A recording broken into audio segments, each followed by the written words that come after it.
So you finally decided to record your voice. You've put your phone there, you're singing and you're recording it on voice memos or maybe on your phone, whatever you've got, right? Or maybe you've got your headphones in and you're doing the full professional setup and you record, you sing, you give your best shot, and then you press play. You listen back to the clip and you're like, who the heck is that? Gosh, that sounds like an idiot. Sounds so bad, right? What do you do when you hate the sound of your own voice? In today's episode, we're going to tackle and break this down so you can learn how to overcome this and start to enjoy the sound of your own voice. Let's go.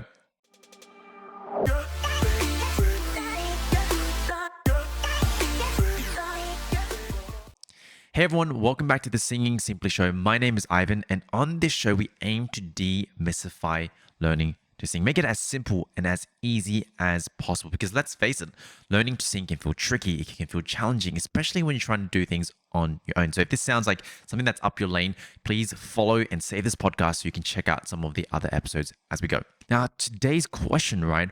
What do you do when you hate the sound of your own voice? I'm sure a lot of us can relate here. So first of all, I just want to say a massive thank you for this question. This is actually a question that came through on Anchor. This is where I'm hosting my podcast. And so if you want to inspire the next episode, or if you've got a question that you want answered right here on the Singing Simply Show, if you're on Spotify, you can drop it into the Q&A just in the show notes, or you can DM me on Instagram if you want to inspire the next episode. Now, for today, we're going to tackle this question. What exactly should you do when you hate the sound of your own voice? Because let's face it, most singers, if not all of us, will face this and will go through it. In fact, some of the most famous singers, and I think it was John Lennon, he didn't even like his voice. He actually hated his voice every time he listened back to it. And so how cool would it be if we could overcome this together so you can start to enjoy your voice a bit more, but also not let hating your own voice or not let those negative voices or negative judgment, right, hold you back from getting better and doing something that you love. And so I'm going to be sharing that today, sharing some ideas, some concepts that can help you overcome this. So if this is something that you're interested, make sure to listen right to the end. First of all, let's understand and normalize this. Why do we even hate our own voice? Like, what's the point? Why do we listen back to our voice sometimes on recording and think it's the worst thing we've ever heard before? Now, I promise you there is a big reason behind this. Now, one thing that I always share with my students or my clients is a big reason why we hate the sound of our own voice is because it is unfamiliar. Now, what I mean by this, and I might have explored this in a previous episode, is the way you hear your voice versus the way other people hear your voice sounds completely different. It's going to be completely different, especially if you don't have a lot of experience here. Now, I'll explain what I mean by this as well. When you listen to your own voice, those sounds are traveling through a slightly different medium. Your vocal cords are going to buzz, they're going to create some sounds, and that actually travels through your bone and your tissue, and they go to your internal hearing that way. Now, when other people are listening to your voice, right, they hear it through the medium of air, which is how your phone records it or how most people will record it.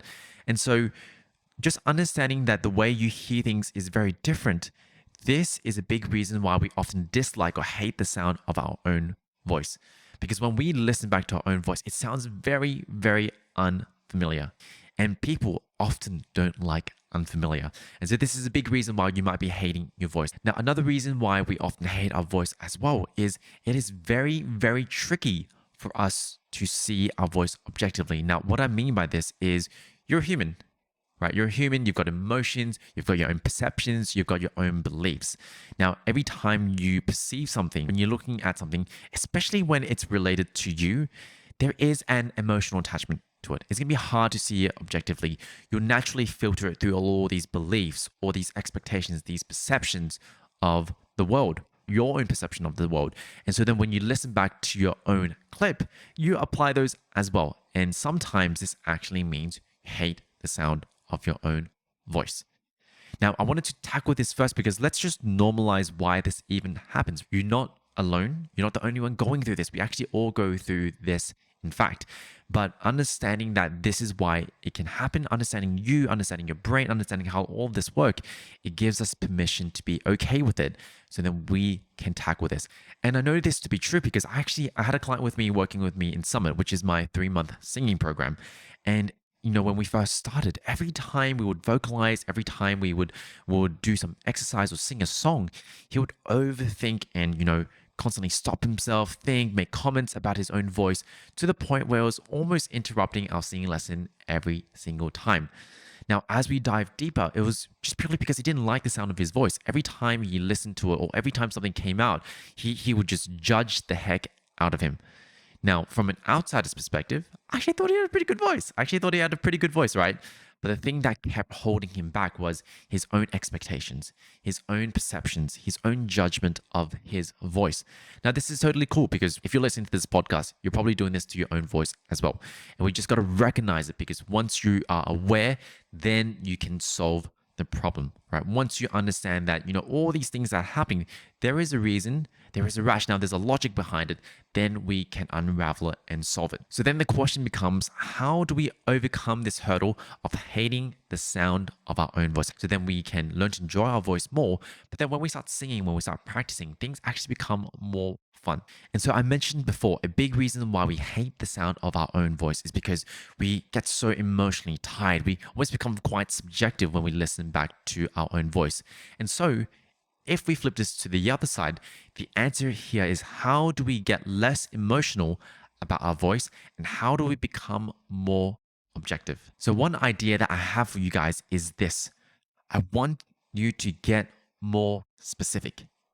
The more specific you are, the less likely you are to be subjective, the less likely you are to be emotionally charged when you give your own feedback to your own voice, or when you listen back to your own voice. And I'll give you an example here. Oftentimes when I'm working with a newer client, you hear them say things like this.